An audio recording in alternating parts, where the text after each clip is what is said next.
Terrible with names. Yeah. And we are back. Welcome to another edition of the Sports One.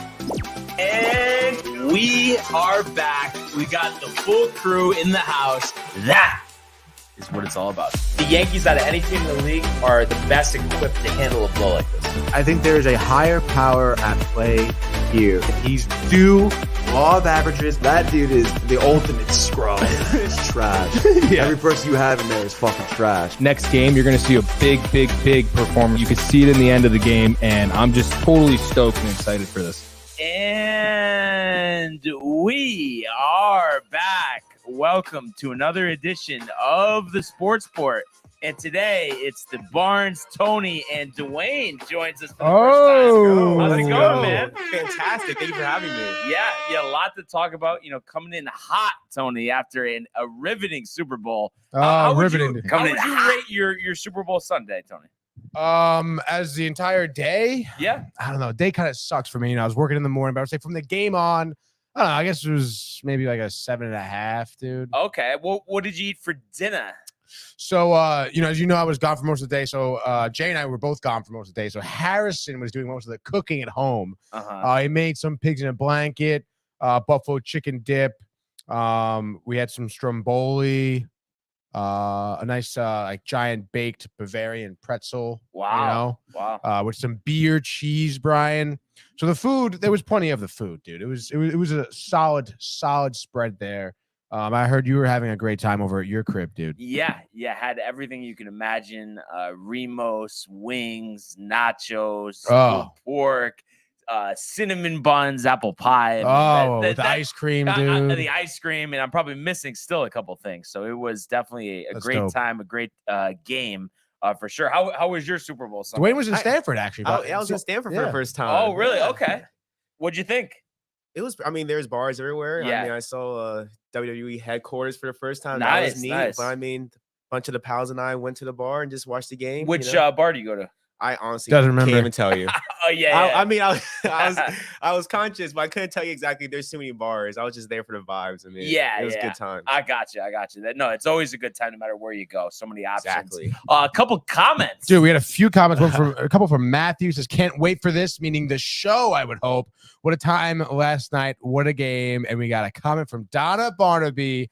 Hi, guys. Good morning. Good morning. Good morning, Mom. That's Appreciate Brian's you mom. tuning in. Good morning, Mom. And day by day, Tony. And I've been working, Mom. I'm not quite there yet, but I'm trying to get Tony excited for Providence basketball. Their march to March Madness. Day by day, we try though. Buffer as well. Buffer coming in hot now. Your thoughts on the Philadelphia Eagles fans riding after losing Super Bowl to Kansas City Chiefs? I don't blame them. The game was rigged, he says. Yeah. Brian, what do you think about that comment? Let's wait till we talk about the game. Okay. Obviously, that's just ridiculous. But Buffer says a lot of ridiculous things. That's just normal. Oh, Donna says yes. I'm not sure if she's agreeing with Buffer or about the Rhode Island about basketball. Providence, Tony. Of course, about Providence. But before we talk about the game, kind of a sequence of events in the Scottsdale area. We did have, the Waste Management Phoenix Open going on, started on Thursday, obviously. I was fortunate enough to watch a lot of the tournament over the weekend, specifically yesterday, just leading all the way up till the start of the game. A lot of big names, on the leaderboard. And me and Tony had made some picks. You were with JT, Tony, right? That is correct, dude. He started out, on Thursday with a, even par 71, but really rallied from that point on, improving his score every round, 68 in round 2, 67 in round 3, and yesterday firing a 65. So Justin Thomas, one of the best out there, performing at a high level, and especially after starting so far back after that first round, you weren't sure if he was going to miss the cut. I had Rory; he was way down the list. I think he finished -3. The winner, Scotty Scheffler, goes back to back, so another ascending, golfer here, 19 under par.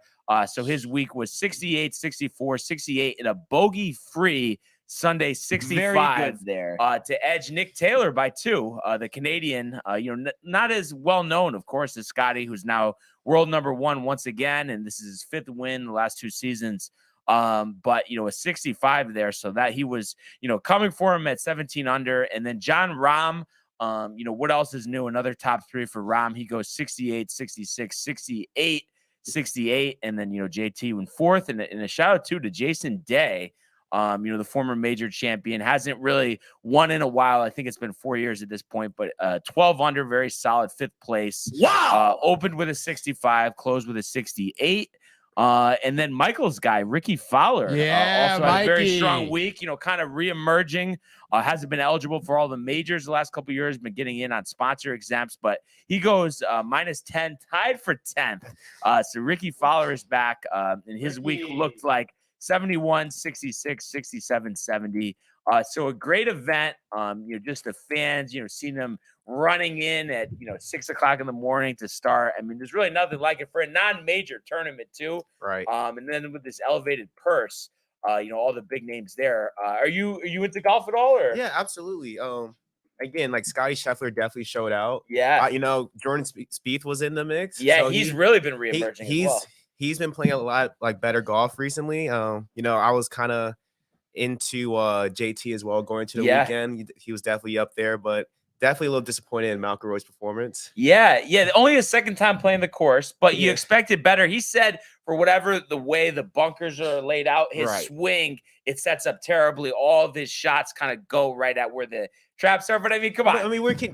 Yeah, what are we talking about here? Sounds like Brian thinks he can do better. No, I just think that's kind of a weird excuse, though. I mean, you're a professional golfer. You adapt to different courses, right? That's the whole point, dude. So I thought, that was a little interesting that he said that. But overall, just a great weekend. No hole-in-ones. We were pretty close. I think Tony Finau was within 2 feet on the first day, but we didn't get any hole-in-ones. But just some great golf. Had the streaker, dude. We did have the streaker. Luckily, I missed that one. What do you think about that, dude? Just one of those things. You know what it is? Like when we had the whole debate about the fans throwing stuff on the field, when I had to talk about, the less than 1% and all that stuff, the people that are idiots, Tony. There's idiots everywhere. Well, it seems like now there's more idiots because now we're getting streakers this year. I mean, come on, but really think about it, Tony. Streakers probably go back 30 plus years. I mean, that's been happening at sports events forever. Yeah, I think you're right. But I mean, do you think the PGA may be feeding into that type of crowd? Specifically for this tournament too. I mean, do you think it's going to get further and further out of hand every year, Brian? You could do that anywhere. It has nothing to do with the tournament. No, but honestly. I feel like PGA, you don't see that. I mean, I think you've seen it all. Honestly, at this point, I haven't seen it all. How often does that actually happen, though? In PGA? I don't think how often does that really happen? Yeah, Brian. That's right, Dwayne. Tell him. We in Phoenix, so I mean, it's nice conditions to do it, but I mean, how often do you really see? But that aside, because I know Tony's like pulling up a fur there, focusing on that part of the whole tournament. But, it's just a question, Brian. That aside, I actually would really love to go to this tournament next year. Just the big names, the elevated purse. Scotty Scheffler, walked away with $3.6 million. And John Rahm finishing third, $1.38 million. So with that elevated purse status, everybody's going to this tournament. Sick, and I'm excited too, because this purse, it's one of the elevated events. The Travelers in Cromwell, same purse. So we're going to have the same star-studded field. Definitely want to go to that event. I think it's at the end of July. Do they have tickets out right now, or what's the deal with that? I don't think they're open yet. I'll have to check though. But I definitely want to go to one of the days. Do you think it's like better to buy now because they're probably gonna be cheaper now? You think? I don't think it's one of those things you could get tickets. How much is it really gonna go up? I don't know how much. All right, Tony. All right, make or break here. But I just want to congratulate Scheffler on a great week. I mean, it's always impressive when you can win a tournament back to back. Usually, when I'm picking the winner of a tournament, I automatically rule out the defending champion because how many times do they actually repeat? You don't see it too much. The last one was Matsuyama back in 2016, 2017. But a great event. I think we're going to have another great event this coming week. Tiger returning to the course at Riviera for the Genesis. Another elevated event, so another strong field, I'm sure. And all eyes are going to be on Tiger. I mean, we know that. I mean, anytime Tiger shows up, the people are going to come. Yeah, exactly. And the thing is, listen, I want to temper my expectations. Of course, I want to get excited, a Tiger win. And I'm not saying that that's going to happen, but just seeing how he played in the Masters and stuff, I think it's conceivable to say he can make the cut. I'm not predicting a top 20 even, but I think he can make the cut. I mean, Tiger's my boy, but just him actually being there is something. Oh, yeah. He has the back, the knee. I mean, my expectations are definitely low. Yeah. It would be very unfair to say he's going to come in there and win. Right, exactly. But what a story that would be. I mean, great for TV for sure. Yeah, but, yeah, he hasn't played since the Open Championship in an official PGA event. Obviously had his tournament in the Bahamas. Where do you think he's going to place, Dwayne? What was that? Where do you think he's going to place? You think like top 15? Is he missing the cut? I think he'll make the cut. You think he'll make the cut? Top 15 might be a stretch. It depends on how that first round goes and how he's actually feeling going into the tournament. But I mean, top 20. I'll give him top 20. Top 20? Tony, I'm going to go to you first. I'll say top 15. Top We'll 15? say it, dude. Yeah. I was actually going to say top 30. So, but we all haven't making the cut. So yeah. That's good there for him. And I would love just first round, just go 1 under. You know what I mean? Just like have some momentum on the first day, like 1, 2 under. At least nothing be even. crazy. Yeah, exactly. You don't want to start the hole because he's done that at the major championships recently, and that kind of sets him back. But do you think he's going to be more competitive? I think you can't doubt the will of the competitor. A lot of people have wrote him off, but they wrote him off last time, and then he won the Masters. So you have to feel like he's got one magical run at least left in him. I don't know. Honestly, as long as it's going to be noticeable very quickly how he's driving the ball. If he's driving and making those shots, I mean, he was driving the ball well in these exhibition matches. Right. That he had, the match and the father-son tournament. He's hitting it over 300 yards. He's just going more to like a arm swing to like lighten the load on his lower body, the legs and everything. So I think he's adapting, honestly. Unlike Rory, can't adapt for those drives up the tee. Tony, are you excited? I know the golf sometimes it's a stretch, but with Tiger being in the tournament, could you at least see yourself spending 10 minutes just seeing a couple shots? This weekend, right? Starting on Thursday. Okay, I can give you Thursday, dude. Valentine's Day weekend, Brian. It may be kind of a stretch to put golf on the TV. But Thursday, West Coast, so beyond till 8 o'clock at night. I mean, you could see yourself, maybe 7 o'clock catching last couple of holes. Tiger. Actually, we got the basketball game on Thursday night. Friday night, Valentine's Day weekend. Valentine's Day weekend, Brian. Sunday night. I'll see what I can do, Brian. Okay, I'll try my best. I mean, you're gonna want to see some highlights. I actually really do. Yeah. I definitely want it. There's nothing better than topping your Valentine's weekend seeing Tiger in red. As long as Tiger's playing on Sunday in his red, that's a great Valentine's Day. I'm gonna cut that clip up, show it to my girlfriend, and we'll see what she says. Tiger in red. You know what I'm interested in? What your thoughts here? Because I think it was on Friday we had Jay in here. We were talking about like who's next in golf. And I'm just kind of curious. I said Jon Rahm in terms of like multiple majors and everything. Do you have an opinion there? I mean, obviously Scotty wins. This week he's got the one major right now. Do you see anybody kind of dominating the next 3 or 4 years, winning a bunch of majors? I do like Jon Rahm. I like his game. I feel like it's just kind of wide open though. There's not really anybody that's really like sticked out to me, honestly, on the field. Yeah. And what about, I've been obsessed with this question too, because it's been a while. Rory, like returning to the major championship winner's circle, very close at the Open. I mean, you think about that round. I think Cam Smith shot 64, right. An average round. Rory, runs away with it. Do you think this is the year that he breaks that streak, or what do you think? He's definitely going to be around. Yeah. I don't know if he'll per se break the streak, but I mean, he's competitive. As long as he's gonna be up there with them. So I feel like again, it comes down to like, whether or not he can play his best stretch of golf, when it matters, when it's time to like actually go and push. Yeah, exactly. And then one last thing here before we talk about the Super Bowl. One guy that's disappointed me after winning I think 2 majors actually is Colin Morikawa. I really thought he was like the next guy, and like ever since winning that second major, what was it, the U.S. Open? Yeah, because he won the PGA first.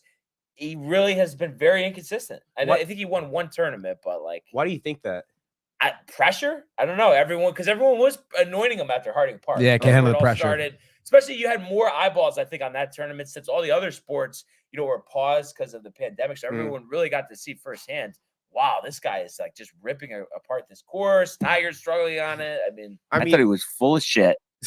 I mean, that's just a good example of again, like, someone takes 2 steps forward, but then like there's not a singular guy that's like really like breaking out on the scene. Where I feel like, Yeah. I mean, and then you think about it too. I mean, Scotty's young, so I mean, he has a chance to do that. Yeah. But the thing that sticks out with me with him and Rahm, consistency. You know what I mean? They don't blow up, even if they're not going to win the tournament. They're right there, and that's hard to match. You know what I mean? It's hard to perform at that level. Week in and week out. Yeah. Oh, especially in golf, dude. Yeah. Jeez. But yeah, I'm excited for this next tournament. Great tournament this week, and congratulations again to new world number 1, Scotty Scheffler. But let's go now to the world of the National Football League. 6 for 101, 2 touchdowns. To Evans, touchdown, Tampa Bay. How about that throw? Sam Darnold blasted. Oh my goodness, did he take a hit? In trouble once. Brings him down. Lost one for Odell Beckham Jr. Got it down. Touchdown. All right. So Super Bowl 57, another legendary Super Bowl. It's about time we down got to it, Brian. to Jeez. the wire. Tony, you can't get enough of the golf. Come on, I know by force, but I know I've kind of gotten you thinking golf a little bit. Honestly, It's funny. I think I turned over to Jay yesterday. And I was like, wow, I actually can't wait for like some nicer weather so like we can go to the driving range and stuff. yeah, You know. but in the course, right? Yeah, obviously, we'll work up towards the round of golf as well, Brian. Michael, I'm expecting big things out of you this year. Because you had that step forward a couple years ago with AJ, the lessons. Yeah. Last year didn't get as much action, but the repetition, right back to square one. Yeah, 100%. Because you were really ripping it off the tee a couple years ago. So, looking forward to that for sure. But overall, what a Super Bowl here in terms of the back and the forth, and kind of went the way that I thought. I expected Philly to jump out to the early lead. They get on the board first. Mahomes, of course, answers. So, each team with a touchdown in the first quarter here. And then second quarter is where Philly kind of really turned it up a gear. And it just, the Hurts, who actually had 4 total touchdowns, they have the rushing to start off the game. And then, Travis Kelce with an 18-yard touchdown pass from Mahomes to make it 7-7. But then A.J. Brown, a 45-yard bomb from Jalen Hurts. That combination has been fun to watch all year. And just what a trade by GM, Howie Roseman there to bring him in from Tennessee. It was crazy that Tennessee wanted to give him up, given what they're working with at wide receiver. That's one of those head scratchers, and that's why general manager John Robinson was let go in the middle of the season because of the production that Brown has had with the Eagles. So at that point, it looked like it could get ugly. The Chiefs were forced to punt, but they get a 36-yard fumble return touchdown by Nick Bolton. Really could have been, conceivably the turning point in the game. And I know after that, the Eagles had a 10-point lead, but without that defensive touchdown, it really could have gotten ugly. Big turning point. So that was something. And then the Eagles go on a long drive. Jalen Hurts, 7 minutes, 19 seconds, 12 plays, 75 yards, another rushing touchdown, 3 rushing touchdowns for the game, and 1 passing. Jake Elliott right at the buzzer before the half made it 24-14. So Philly goes into the locker room, 10-point lead. Halftime show. So sometimes too, that extended halftime that they're not used to during the regular season could potentially throw them off a little bit. Philly had some rhythm, so I'm sure that didn't help them. But obviously, both teams are playing by the same rules. But that's just something to think about. But the Chiefs answering, scoring on every drive that they had the ball in the second half. Pacheco, who had a great game on the ground, running it in. So that made it 24-21. Jake Elliott extends that Philly lead to 6 with a 33-yard field goal on a 17-play drive. So Philly was dominating time of possession, going on these long drives. But when you hold them to field goals, that's, Chiefs. You can't kick field goals against the Chiefs. People have been saying that for years. Perfect example, because Sky Moore, well, actually, the first touchdown was by Kadarius Toney. My mistake there, but wide open 5-yard pass in the red zone. So KC takes that 1-point lead. Then they force a punt. Sky Moore catches a touchdown pass. So that made it 35-27. So you're thinking, boy, you're up 8. Even if they score, they have to make the 2-point conversion, but they get the 2-point conversion. Of course, the touchdown and the 2 on the Jalen Hurts run. KC really had no answer for him running the ball. And every time he ran the ball, he got what he needed. And how about every time too, 3rd and short, 4th and short, 1 yard, they never missed. He literally they push him forward and they get the first down. That was pretty impressive. He really played a good game. But at the end of the day, I said this too. I was texting Chokery, Tony, and I was like, the Chiefs. Oh, he still talks to you? Yeah, after that Carolina win there for the Rangers. But so there was 5 minutes, 15 seconds left. And I said, literally, the Chiefs had to milk the clock, all this clock, and then kick the game-winning field goal and to win the game. And, of course, leading up to that field goal, we had the defensive holding call on 3rd down. A lot of controversy about that. And that's where we'll just take a quick pause here. And I'll go last on this one. And we could start with you, Dwayne. What was your thoughts on that holding penalty there to give the Chiefs a first down and ultimately win the game? It was a clear hold in the moment. That's one of those ticky-tacky type of plays, going full speed. But we saw the replays of it all. I mean, he definitely held him, and then James Bradbury even came out in the press conference right after the game, said, "I hold him." I thought he would miss it, but I did hold him. So, and you love to see players take accountability. Very often, especially not very often they do that on one of the biggest games. To lose the Super Bowl, everybody's going to go down with the ship. Oh, there. absolutely. Yeah. So that was impressive. What did you think, Tony? Well, obviously, it was a hold, like you said. You can't really argue that. But I just think, for the refs to kind of call it, I feel like they were, I'm fine with like refs letting players play or however they want to call a game. But just like in any sport, if you're officiating a game, like the only thing really you can ask of them is just to be consistent. And I just feel like the refs were kind of like letting them play like the whole game. Like it was pretty rowdy. It was very physical.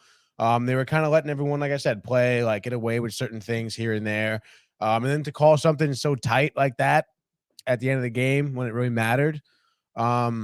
I understand. I mean, maybe as a referee, you may be under the microscope, especially on a play like that. Whereas if you kind of take your let them play mentality to that play, people are going to be kind of upset with you. But I mean, again, I think that call was like inconsistent with the rest of the game.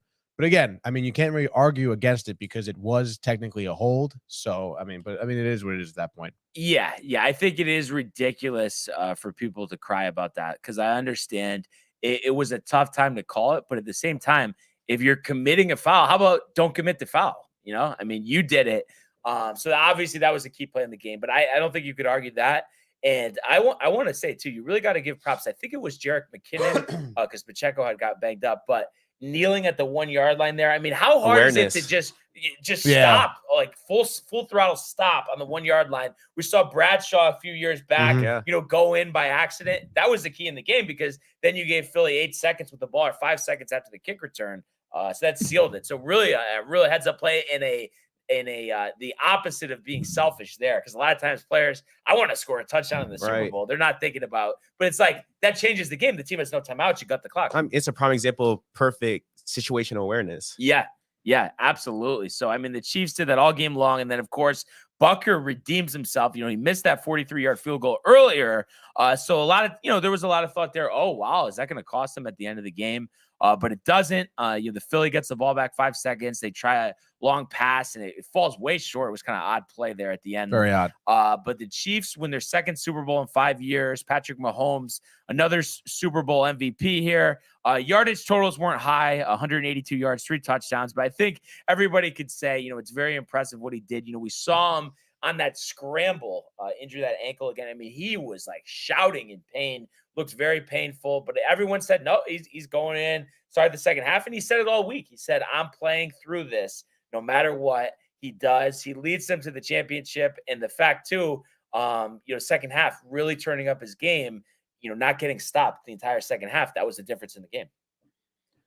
Yeah, dude. I mean, it's pretty crazy, like you were saying. I mean, again, like we were talking about it all last week. Oh, like Mahomes, he's going to be fine. It's been 2 weeks of him off the ankle. I would honestly, I'm not going to be surprised if like something more serious, if there's like a hairline fracture on his ankle or something, because I don't know, for me, for him to still have that injury and for it to still visibly like, bother him and cause him pain. I mean, I feel like it's a little bit more than an ankle sprain. If, it happened 3 weeks ago, Brian, so yeah, and I understand he played on it. But you would still expect, 2 weeks of basically rehabbing and staying off of it. I mean, you would expect, it to be, not affecting him as much because it certainly affected the way he ran. He certainly wasn't as quick. Again, you saw him visibly wincing. He was tackled a few times running the ball. And you saw him kind of limp away at first. And it's pretty, what, that's it. So I would say, obviously good for Mahomes. I really would be interested to see what happens to that ankle. And correct me if I'm wrong, didn't he hurt that ankle last year too? Same ankle? Or he had a toe issue. You have turf toe? I think it was a toe. Turf toe? Yeah, it was a toe. Anyway, I really wouldn't be surprised if we do hear maybe it was a little bit more than just a high ankle sprain. But even so, battling through that injury, high ankle sprain or not, I mean, it's a huge testament to, to his will, to his sheer competitiveness, his commitment to the team as a leader. And, I understand like Mahomes had far from his best game last night. But regardless, he still had, came up big in big spots. And that's, I mean, it's a good example of like what a great championship team is really all about. It's not necessarily relying on the same guy all the time. It's when, one of your superstars isn't his best, the rest of the team lifts him up. And that's certainly what you saw with the Chiefs as a whole. And of course, I think you also have to give the nod to Andy Reid because his play calling, I think, was phenomenal last night. There was a lot of creativity. I don't know if it was the Kadarius Toney touchdown, but there was one touchdown where he had like I think like twins lined up left, and whoever it was, like the outside receiver, made like some move or like went to add like shift to the inside and then just like turned back around. He was like wide open. Yeah, and Sky like, Moore. Sky Moore, yeah. And it was just like the Eagles didn't even know what the hell was going on, Yeah. So like, you saw a lot of creativity in the play calling, especially in the red zone. So again, I mean, great job for the Chiefs, I would say. Yeah. I mean, Tony makes a great point. We all know that, like, Mahomes has Travis Kelce, but coming to the game, it's like, okay, who else is going to show up? Right. Mahomes now 100%, so who's going to step up. So you mentioned Kadarius Toney, someone that you don't really think that will, be able to like put on, actually he scored a touchdown. Talk about Isaiah Pacheco, Juju Smith-Schuster. So you had these other guys definitely stepped up in one of the biggest moments, especially when Mahomes is definitely not at his best. You can rely on your guys to make plays for you. Yeah, no, it's amazing what Mahomes did this year with a completely rebuilt receiving core. No Tyreek Hill. Yeah, and Tyreek Hill didn't miss him a beat. Found his dude. guy, Kelce, here, 6 receptions, 81 yards, that touchdown in the first quarter. Juju Smith-Schuster, was just a shade under 1,000 yards this year. He had 7 receptions. Jerick McKinnon, only 3 receptions, 15 yards in this game, but all season, I think he had 9 receiving touchdowns for a running back. He just utilizes everybody's talents. And, I know it's like we're very far off here and he has so much way to go, but it's like, it reminds you of what Brady's always did. Yeah. You know what I mean? Like these guys that not necessarily, okay, they're not a top 5 guy, maybe not even a top 10 guy, but there is a special ability there and he finds it. And that's what makes him special. I mean, what does he have? He has 2 Super Bowl rings. Yep. 2 MVPs. 2 MVPs. 5 consecutive AFC championship game appearances to start his career. Yes. 5 all-pro teams. It might be. I have to check on that. But his resume is already pretty nice. And then this one too, I think is even more special than that first one against San Francisco, just because he's playing with this ankle. And it had been a little while since that Super Bowl, and they kind of did get beat up against the Bucks. Right. So to beat the Eagles team and all the talk going into this game, Mahomes hasn't faced a defense like Philadelphia. They don't even sack him one time. They don't, make him throw an interception. So all that talk, and then, they want to complain about the holding call at the end. And it's just like, you couldn't stop him one time. Your crazy defense could not stop him one time in the second half. What did you see Orlando Brown Jr.'s tweet after the game? No, what did he say? He was just saying 0 sacks, put down a T. Yeah. I mean, that was definitely one of my storylines coming to the game. You have the Chiefs O-line versus the dominant Eagles D-line. Right. And I mean, definitely wasn't expecting that. And then you think about, too, the way that the front office has rebuilt that offensive line for the Chiefs. It was in shambles against the Bucs a couple years ago in the Super Bowl. This time they returned. They brought it, they switched out a lot of guys. They're healthy, and they really protected Patrick Mahomes. And then how about nobody talks about this game? Obviously Mahomes wins MVP. We know Kelce called the touchdown, but the fact that they ran for 158 yards on the ground, didn't do it with one guy. And Pacheco had the most yards at 76, but you get 44 out of Mahomes with a gimpy ankle. And then Jerick McKinnon averaged 8.5 yards a carry on his 4 carries. And remind me, what round was Pacheco drafted? 7th round from Rutgers. So Rutgers. Drafting, everything. Rutgers, drafting, New running the ball. Jersey. 7th rounder. Tony, was this Super Bowl not an example of drafting and running the ball and having enough water on the sidelines? Was it not? The water jugs are full, Tony. It was, dude. It was. What do you want? What? Is it not? It is, Michael. And honestly, you got to tip your hat to Pacheco too. He was someone who was, especially at the end of the game, was just taking such hard hits, dude. Right. And there was one where it looked like, dude, he could possibly be injured. And, you watch him get back up. He runs 2 more plays, finishes out, the series there on offense. And you can bet your ass that when Pacheco gets hit, he's probably thinking to himself like, he's probably at first like, damn, that fucking sucks. And then right before, he's like, you know what, dude? Like my quarterback has been running on this bum ankle for like 2 weeks now. Like I'm gonna get up and I'm gonna finish out this offensive series. So I mean, I think again, it's another testament to like what type of leader Mahomes is, because he's setting that example for the rest of his team. To just kind of gut it out that if you think you can, then you can, dude. So Yeah, Yeah. absolutely. And You I like that, think I think it's an example too. You know, we think about the other sports, NBA, baseball, even hockey to an extent, where we're like, you know, the coach, it's overrated. It doesn't matter. But I think this is a perfect example of how the chemistry between Andy Reid, Patrick Mahomes is clearly the best combination you can get. Cheeseburgers, And Brian. when he had an inept coach in college, Cliff Kingsbury, under 500, nobody knew going into, you know, Mahomes going into the league that he would be nearly this good. Otherwise, he would have been the number 1 overall pick. Right. So it just shows how in the NFL, coaching is very important. Can't argue with that.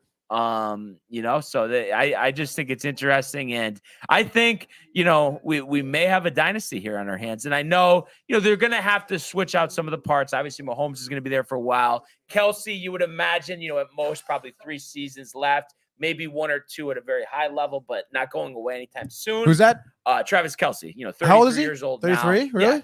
Yeah. But, you know, we saw Tony Gonzalez, I think, play till 38. He was kind of pissing me off a little bit last night. Dude. But Tony, I mean, you win, you produce, you can't complain about what the guy's saying. No, actually, He's I think I backing can, it though. up. I think I can. Because he was acting. No, but correct me if I'm wrong. But he was acting as if everyone was like writing off the Chiefs.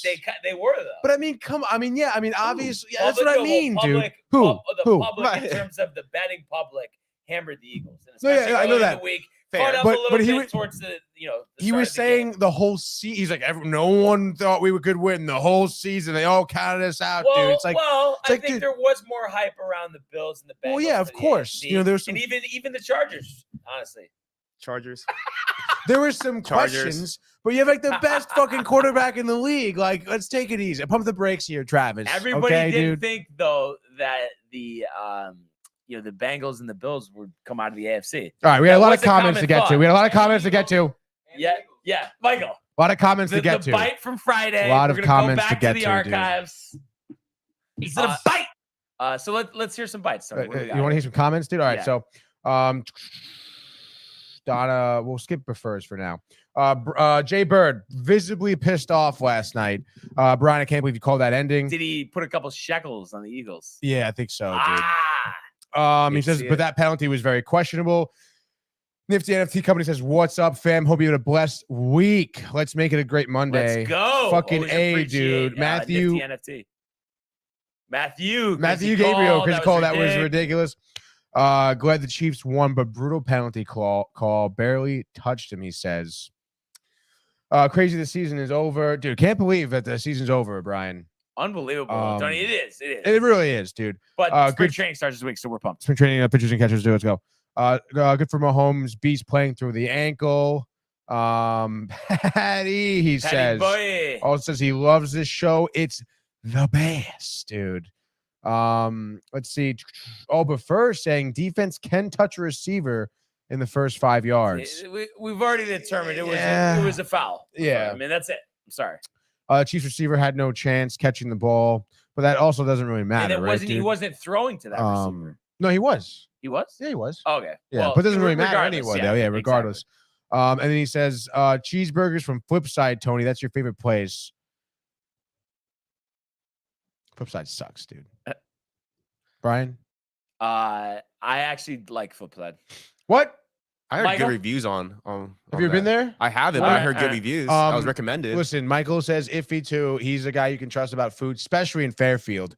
I don't know, but dude. also, I've No, been known as a guy that's I'm not going to point you the wrong way with a meal. I'm not, I don't know, dude. Would you Testo's Pizza, Tony. dude? Enough. Like, Testo's but you Pizza, just dude. say every pizza other than Beverly's that is, That's not unless true. it's from That's not New true. York. That's not true. You say That's it not true. sucks. Totally wrong, dude. Besides Beverly's. Yep. That's not true. Nope. No. Don't want to hear it. I like Don't wanna hear Sally's. it. I like Don't wanna Sally's. hear it. I like Oh, I Sally's. like Sally's. I I like like Sally's. Noni Dolphin. Southport Pizza, Oh, Brian. You can't jeez. eat. Stop Oh, it. Stop jeez, it. jeez, Stop jeez. it. Let's just get to the rest Stop of the it. comments Come before it on. gets out of Yeah. good food. Oh, All good food. yeah, before it dude. gets out of hand, Tony. Oh, it's gonna be.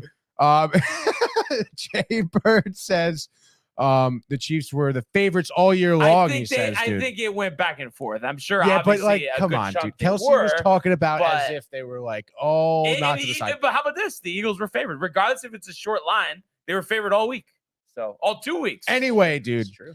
Matthew Gabriel says that wasn't within the first 5 yards. Prefer. And then he goes, ha ha ha ha. Tony loves it. He's a liar. I don't love it. LMAO, naughty and Southport. What is that? Madani? Madani? I don't know. I don't know, Matthew. But anyway, Tony, I mean, anyway, a lot of comments. Catch up on, dude. There's a lot going on. There was. But I think all in all, it was a really fun, entertaining Super Bowl. Yes, I would say so. And I really think this close game. This showed, I think, to the people that didn't quite see it, the full picture, the greatness of Mahomes, because not many quarterbacks can have this performance when they're 100% healthy. And I mean, it's conceivable to say he was less than 50%, honestly. I mean, think about how many hits that ankle's taken. I know, a lot, dude. It's just yesterday by itself, dude. So many hits. It's ridiculous. And I'm kind of interested too, like, what the Chiefs do moving forward. I would imagine there's going to be a decent amount of changes, just in terms of bringing in receivers. Then it's like Juju Smith-Schuster, he was brought in on a 1-year deal. Rental. Does he prioritize playing with Mahomes? Because, I mean, I would this if was I were one him. of his more consistent years. I know he had the big year with the Steelers, but after that, very inconsistent for years.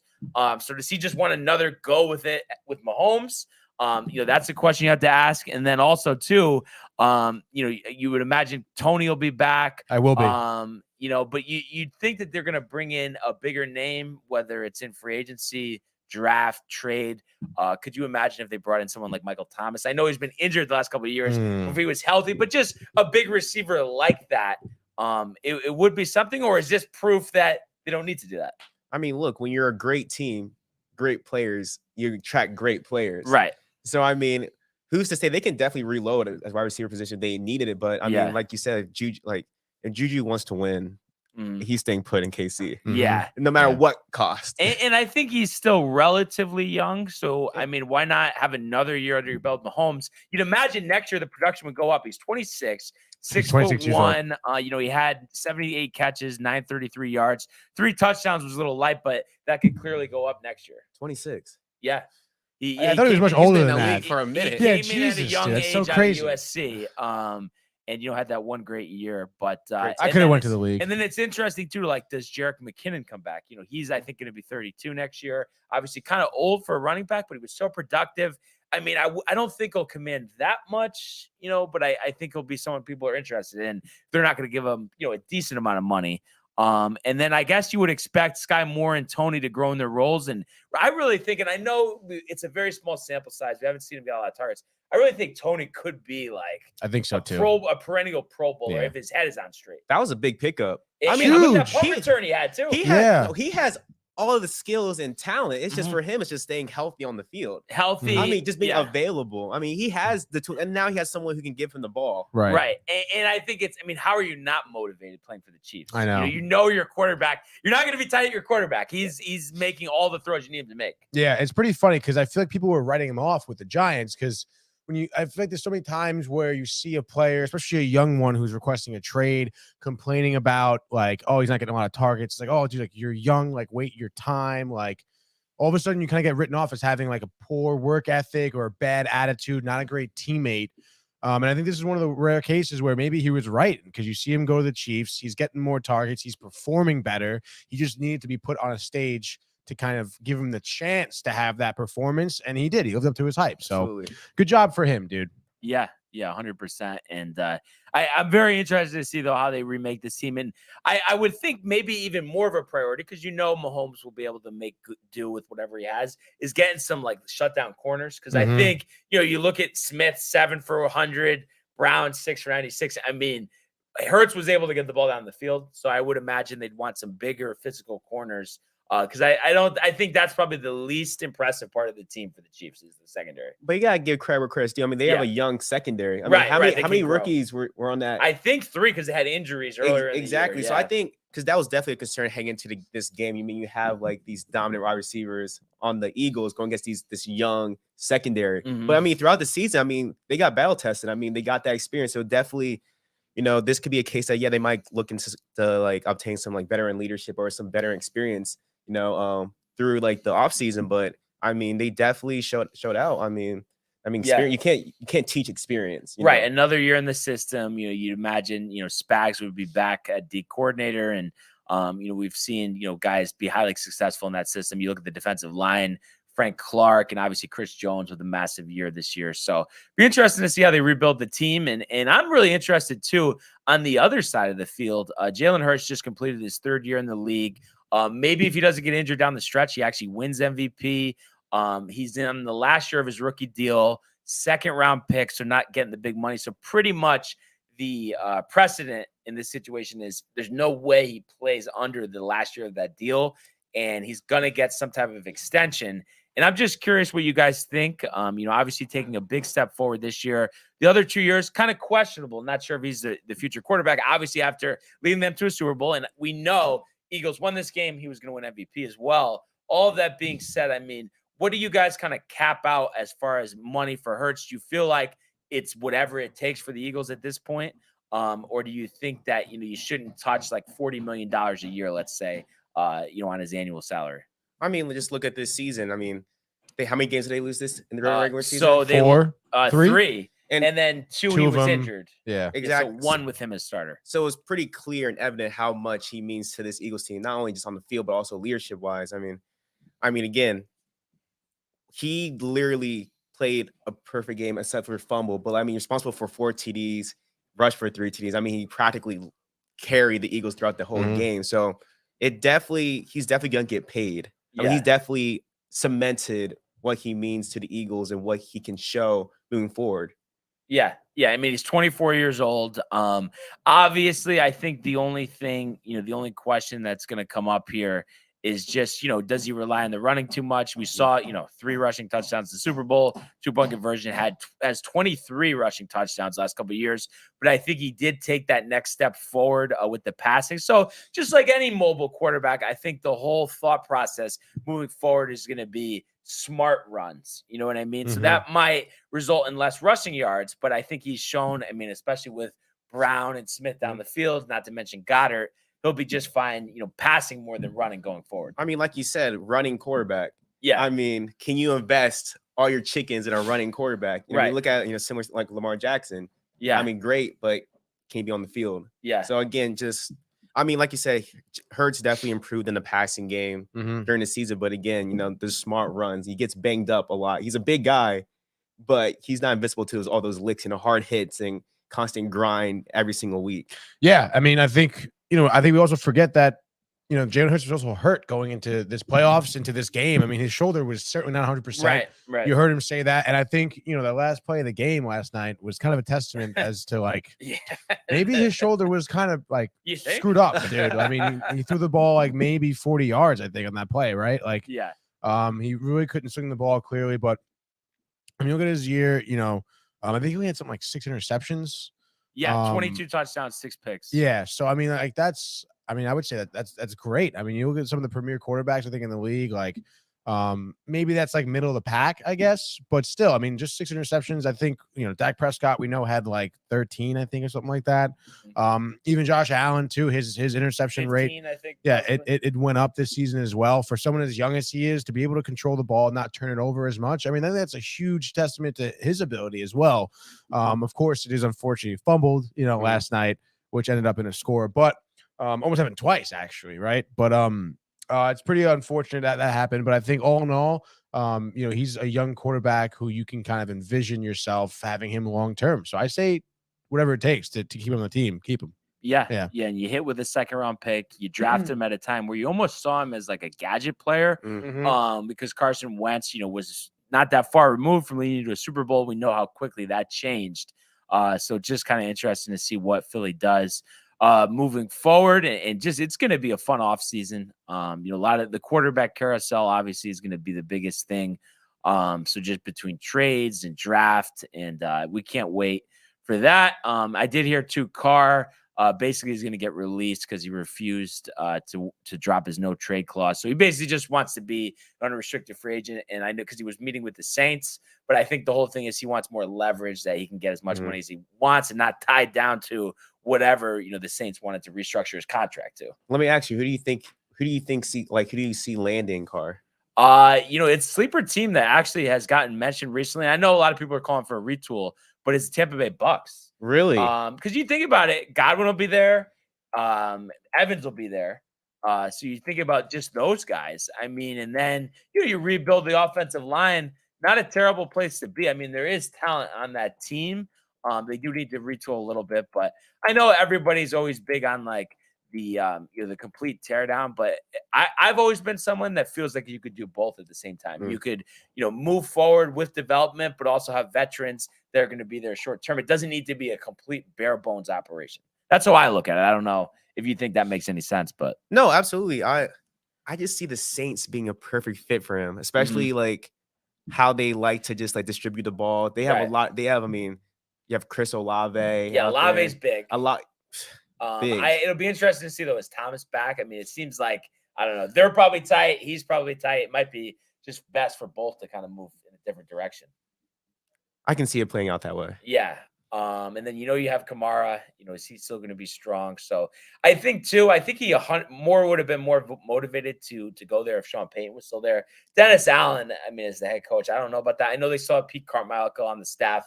We'll see if they bring him back. But offense struggled last year. But who was throwing the quarter? Who was throwing the ball? Yeah, though? I mean that was me and Tony were talking about it all season. How ridiculous it was that Dalton started all season. And they didn't give the Red Rifle Jameis his starting job back.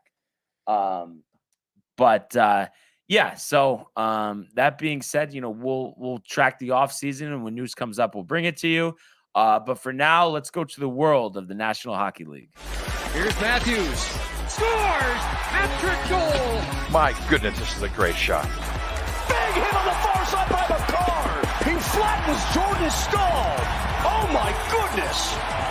That's the top right back. Terrified and robbed by Shesterkin. That's brilliance from Igor Shesterkin. It's a breakaway to win it in overtime. McDavid scores the winner in overtime. I mean, honestly, Tony, I'm almost speechless in terms of how well this week went. 4-0, 4 games, back-to-back on the weekend. And the fact, too, we all had penciled in Halak to start that game against the Kraken. They save him for the Hurricanes. So crazy, dude. And on Saturday, and he comes through in a huge way. I mean, what an impressive stretch here for the Rangers. You feel the energy in the building from the trade acquisitions. I mean, I think it was getting Tarasenko and Mikko. I mean, it really is just put a jolt into the fan base, and the Rangers just seem like one of the hottest teams in the league. I mean, I don't, I mean, it's just everybody's contributing. That's the best part. What did you like that you saw over the weekend? Obviously, the winning's the most important thing, but what else did you like that you saw? Yeah, so you mentioned Tarasenko, obviously big pickup there for the Rangers. We talked about all year basically. The Blues being, the St. Louis Blues being a team that's looking to retool. Having almost close to no success since their Stanley Cup winning season. And we talked about several different players on that team having maybe possibly several different landing spots. And to see Tarasenko, one of their premier players, land with the Rangers here. And we come on air right away, dude, talk about it. But, Friday night against the Kraken, I mean, like first shot as a Ranger, first goal as a Ranger for Tarasenko, first goal of the game too, as for the Rangers as a team in general. I mean, you think about that. I mean, obviously, we know the history that Tarasenko and Artemi Panarin have in terms of playing together, and the relationship they have, and to see Tarasenko's first goal be assisted by Panarin, again, like first goal of the game too for the Rangers. I mean, you're talking about hyping up an entire team. And getting them ready for a pretty big weekend ahead of themselves in terms of hoping to, string along a really good few games of hockey together. And I mean, I think that just really set the tone, not only for that game, but the rest of the weekend. Of course, in the game, you had another goal a few minutes later by Kakko, followed by another goal by Trocheck. And I mean, you're up 3-0 all of a sudden in the first period. I mean, you felt it right there that, like this Rangers team, we've seen some good stretches. But right now, I mean, you're seeing what you could possibly see, being a Stanley Cup winning team right now. Yeah. I mean, the signs are there. And what really, I expected to beat the Kraken, but I was just thoroughly impressed with that winning Carolina. I mean, making really was not expecting that. No. And I mean, really too, that was the game where there was nothing to downplay about Halak. You're on the road on a back-to-back, so the guys around you are tired, and you let up 2 goals to one of the best teams in the Eastern Conference. It's amazing. Is it 7 straight starts, Tony, though? 7, yeah. I mean, who would have saw that coming? I think he was 1-6 to start his Ranger tenure. So that was really impressive stuff out of Jaroslav Halak. I mean, you love to see that. I love to see the fact, too, Artie Panarin, Tony. Oh, I mean, man. we hadn't What a seen game. him get on a scoring tear in a while. I mean, that might have been the most impressive thing, actually, of the weekend, even more so than Halak. Putting in 4 goals. I mean, who saw that coming? And not scoring anything in the first period, too. It was 1 goal in the second, 3 in the third. I mean, no one saw that coming. Right? Everybody's heating up at the right time. And it's like, I mean, I talk about, too, how it's Kreider. He's not going to have the same production as last year. But really, it's probably better. It's almost like the Kansas City Chiefs with, not having Hill. You're just spreading it out more. Right. Less pressure on one guy. And then the defense, I mean, they have to keep guessing who's going to be the guy that scores. They can't hone in on one guy. Oh, yeah, dude. A lot to like about the Rangers. Now, are you into hockey or? I'm going to be completely honest with you. I am a big hockey casual. I do not pay too much. I mean, you talking about heating up at the right time. My team, the Columbus Blue Jackets, are ice cold. Yeah, as you can see, we're in the all the way at the bottom in the Eastern Conference. You talked about Panarin. I mean, he played great for us when he was in Columbus, but not the most ideal season right now as a CBJ fan. We got Johnny Hockey though. Yeah. Me and Tony have talked about Johnny Hockey. Yeah. I mean, it's great nice, addition. I guess, dude. Yeah. And then Tony, not to bring up a sore subject here. Uh-oh. But, just Virtue. I didn't even have to look at the other picks, but Virtue, you had to go 5-0 to tie up the picks. But of course, the Eagles there stubbing their toe. Yeah. So that means that I've won the pick segment. What was the final record? I could tell you in 1 second. I mean, you don't have here. to. It's all right, dude. I love that for you. Well, we know. I actually, all I need your help on here, Tony, is on Friday. So let me just go down here because I know you. Because I think you. Oh no, you didn't take the Rangers on Saturday. I forgot who you. I did not. I'll take because I know you hit them on Friday. Right. I think I took the Maple Leafs on Friday as well. Of course, every time you want it to load quickly. Doesn't load for you.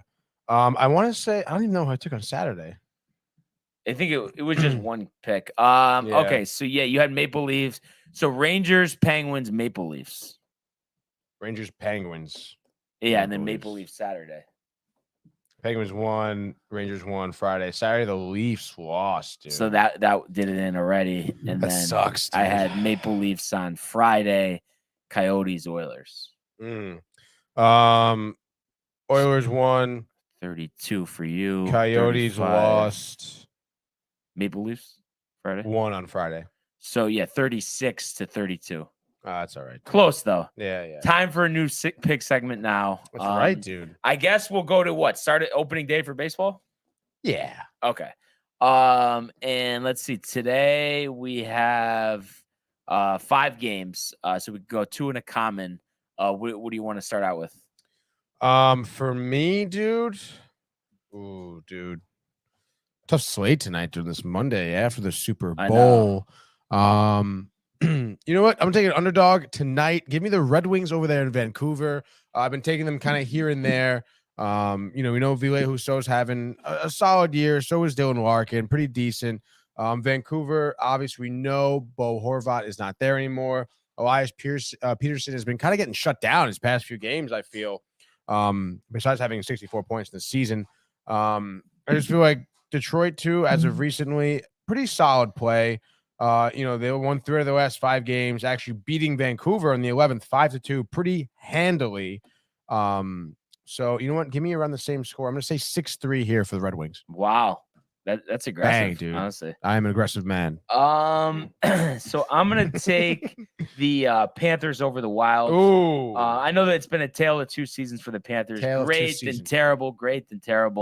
But I don't think the Wild are that impressive. And I think Chuck's having a nice year for the Panthers. And I think, that'll be enough. Let's say 3-1 over the Wild in a lower scoring game. What do you got for number 2? I was talking to Michael there. Michael needs to go shower. He's a smelly boy. Would you take the Panthers? Yeah, Panthers. God, dude. All right. My next pick, I'm gonna take. See you later. Yeah. No, you probably won't, dude. No. Yes. No. We're getting pizza. We're having pizza tonight? Yeah. Oh, that's awesome. Yeah. National Pizza Day today, dude. All right, give me the Kings tonight, dude. I was so tempted for the Sabres, but I get it. Kings have been playing well. Kings have been playing You You were tempted too, though. I can tell. Kopitar, Tony. Kopitar. Tony. We we know about Anze Kopitar, as well as the rest of the young bucks here for the LA Kings. I understand, Buffalo have been pretty hot on. They have that really youthful defenseman, something Power. I forget his first name. Powers. First overall pick, I think, last year or somewhere up there. But I just think the Kings, more veteran team. Game one, actually, here that these two teams face each other this season was early December. Sabres won 6-0. Wow. So obviously winning that pretty handily. I believe that was a 2-goal game by Tage Thompson. That was a scoreless game. It was a pretty crazy game, dude. Scoreless for the first 2 periods. In the third period, the Sabres as a team score 6 goals in the third period. Wow. Absolutely ridiculous. So, I feel like if the Kings do a good job in staying out of the box, they'll be totally fine. The Kings just beat the Pittsburgh Penguins 6-0. So I think that's kind of a testament in terms of their goal scoring as well as defense lately. To shut out the Penguins is no easy feat. So give me the Kings here. I would say in a pretty close, even matchup, I'll say 4-2. LA with an empty netter at the end there to kind of seal it off. There we go. Yeah. How about this? Kadri hat trick in Ottawa, 3-0 Flames. Senators, I know they've hovered, better season than last year, but I think the Flames are going to turn it up second half of the season, and they're finally learning to play without Johnny Gaudreau. It took quite some time. Maybe Huberdeau, I think, should play better. Come on. I'm not saying he's going to play like last year, Tony. He's going to play better. Yeah. No, I think he will too. But I like that pick, but that does leave a very interesting common game. Coyotes, Predators, and we know how this is going to go. So you're going to take the Coyotes, dude? Yeah. Right? You're all over a minus 250 Preds team. Right? Yeah, why not? Do you feel great or no? Do I feel great? Honestly, the Coyotes kind of been screwing you over. Yeah, they have. So I think I feel pretty good. All right, and then are we matching another round of golf since there's going to be a lot of golf this season with this? Can we do segment? a bowling night? How about that? All right. Well, we already got a golf night. When's the next rain night? No. No matter night, what the fucking weather. Night, but in order to get the bowling night, the golf has to come first. Okay. It will. Anyway, obviously. March, Day, whatever. But anyway, that's what we got. Pick segment. That's what we got here. Michael, go shower. And I don't know if Michael wants to hang around for 1 second though, because we're gonna do the Prism Pack, Tony. The Prism. Can we get the bite? The Prism Pack reveal. How hyped are you right now, Brian? I am stoked, Tony. Let's go. It's been a while. So let's see. So we got your full screen here. What do you got, dude? 2020 collegiate basketball trading new cards. packs. Who's in the front of it now? Pack. It's not. This is Anthony Edwards and LaMelo Ball. Anthony Edwards, dude. Michael loves Anthony Edwards. Just as a little plug here, at 6:30 Gaming Quarter Madden 23, we will be opening up another pack. Oh, really? So everybody stay tuned for that. But for now, let's get going. Michael's guy from the University of Dayton, Obi Toppin. Oh, show the camera, Brian. So a New York Knick in the mix. Dude. So another one to add to the collection. That's always good stuff. From Vanderbilt, and I think he's still on the Boston Celtics, Aaron Nesmith. So obviously a great collegiate player, still looking to make his mark in the NBA. Anthony Edwards, University of Georgia card. We don't have this one, right, Michael? No, we do not. We have the Timberwolves. Yeah. So we're loaded up there. A guy that I haven't heard a lot about this year, Cole Anthony. So Magic, right? Orlando Magic? With Bol Bol. So it'll be interesting to see, is that combo back? And rounding it out, not sure where he is in the league right now, but former Marquette player Marcus Howard. Michael, not too familiar with No. But of course, we get Obi, we get Anthony Edwards. Yeah, one more. All right. Another yeah, pack? Yeah. Oh wow. Just play the bite dude. one more time, Tony. It's for we haven't done it in a while. Yeah. The Prism Pack Reveal. There's nothing. All right. University of Arizona, Josh Green. Okay. He's lighting it up right now. For what team? For what team? Antonio, Oklahoma Dallas, City. right? Dallas. Dude, he's lighting Oh, it good up. call, baby. From the Spurs and out of Israel originally, Oh. Denny Adiva. And No fans in here. Lightning strikes twice from the University of Vanderbilt.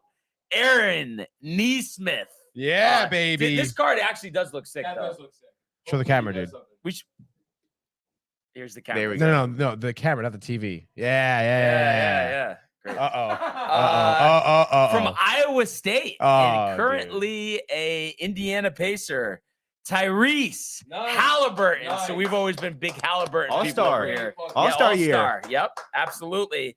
And from the University of Kansas, Udoka Dude, what as a fucking happened to Buki. him? You know, That's like I a mean, Joel Okafor. great college player, but kind of trouble adjusting, I think, a little bit. Jaleel Okafor. Huh?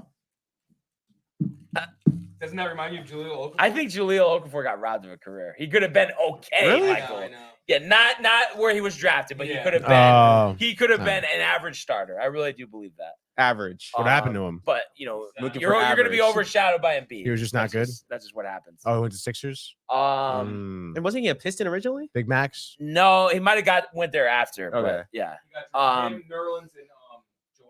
Those three centers. yeah, Oh, that's right. They had drafted at the same time? No, back to back to back. yeah. Back Center. 3 years in a row. Yeah, and then Embiid missed. Was it first 2 seasons Embiid Yeah. missed? That's why. That it's crazy that happened and he ended up being like an all-star and playing like 65 games a year somehow. Jesus. Embiid's amazing though. Really. Yeah, Tatum. Yeah. Yeah. But what are you gonna do? What are you going to do? But that being said, Tony, other than the plug for Gaming Corner at 6:30, Madden 23, anything else you got? For today, dude, I don't think so. That's it, dude. It's big gaming corner today, Yeah. 6:30. Make sure you guys, cook your dinner a little early so you can sit down 6:30, watch us play some Madden. It's gonna be, I think we're gonna be pretty riled, dude. We got the pizza coming as well, dude. It's gonna be intense. Can't wait for it. So we're really excited there. But I have to say, Dwayne, pleasure doing the show with you. Pleasure's Thanks mine. for joining Yeah. us, and I'm sure we'll see more of you in the future. Oh, yeah, dude. Thanks for coming in today. And to everyone else out there, thank you for commenting, liking, subscribing, checking out the archives on our YouTube page, Tony, Michael, Renee in costume, the merch at downtimetv.com. We want everybody to enjoy the day, enjoy the games. We'll see you on Gaming Corner, and we'll see you mañana. Hey guys, Tony here from Downtime TV checking in. I want to thank all our fans out there who's been liking, subscribing, sharing our content. You guys are the best. You guys are our bloodline. You make us love what we do. Thanks again.